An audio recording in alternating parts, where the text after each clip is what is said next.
So it's our first full morning here in Panama City, and we have a fun-filled, action-packed day for you today.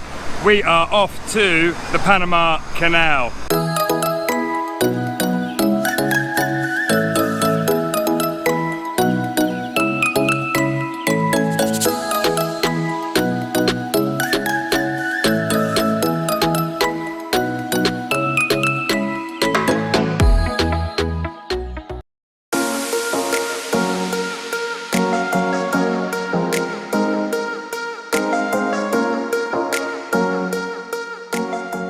So after a short 10-15 minute Uber ride, we have arrived at the visitors center of the Panama Canal.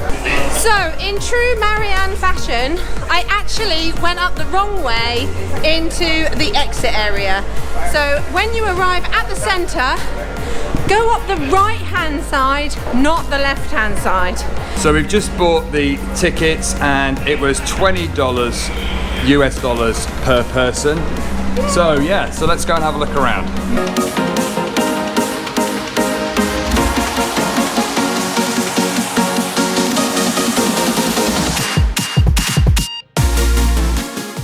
So while Chris is setting up a time lapse, I thought I'd show you the other end. This is just the most phenomenal construction. It takes between 8 and 10 hours for the boats to do the canal.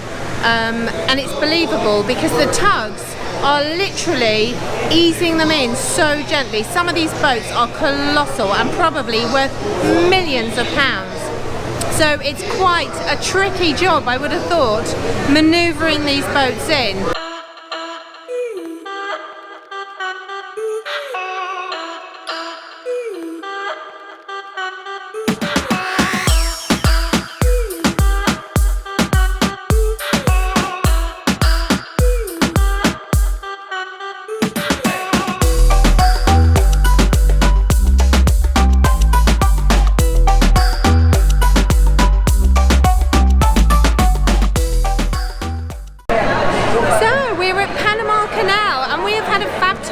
And Chris has been doing a time lapse with our new friend Ilona, who we met at Casa 33, the hostel that we're staying at, and they're over there. And now we're just taking the lift back downstairs to find the movie, because there is a movie going on downstairs.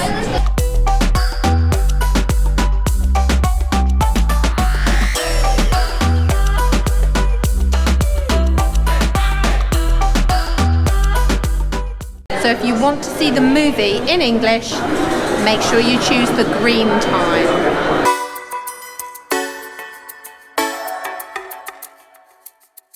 There are many exhibits as you go through the museum, but I've just found out that a gentleman called Vasco Núñez de Balboa is the gentleman who discovered the Pacific Ocean in 1513, and that is why the currency is the Balboa.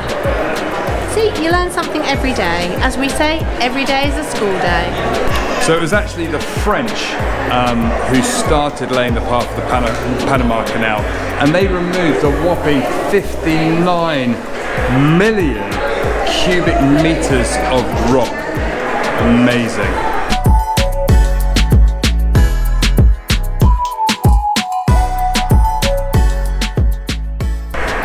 So the French stopped their construction due to an outbreak of yellow fever where thousands of people died. And in 1904, the USA took over the construction of the Panama Canal, which is when Panama became independent from Colombia. So to reduce the amount of mosquitoes, a huge amount of work was done to stop the spread of yellow fever. And they fumigated houses, paved the streets, and did all sorts of things to try and reduce the amount of yellow fever here in Panama. So, 14,000 vessels every year pass through the Panama Canal. And what's amazing is that actual ships, cargo vessels, are often manufactured exactly for the dimensions of this lock, so they take that into consideration when building. There are 3 main locks, but we're at Miraflores one today. $2 billion in revenue are brought through every year by the tolls paid by the boats.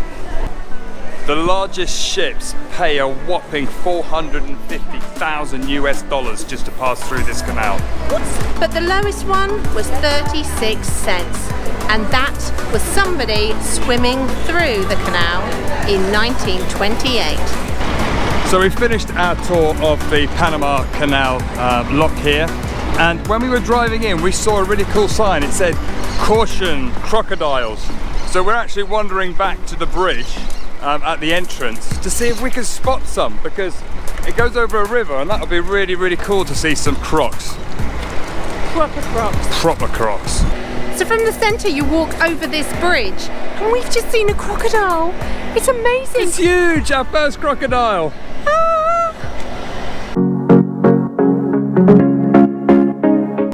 So we're sat in the movies waiting for the movie of the Panama Canal to in the begin. Back row. In the back row, because all sensible people Love seat. sitting in the back row.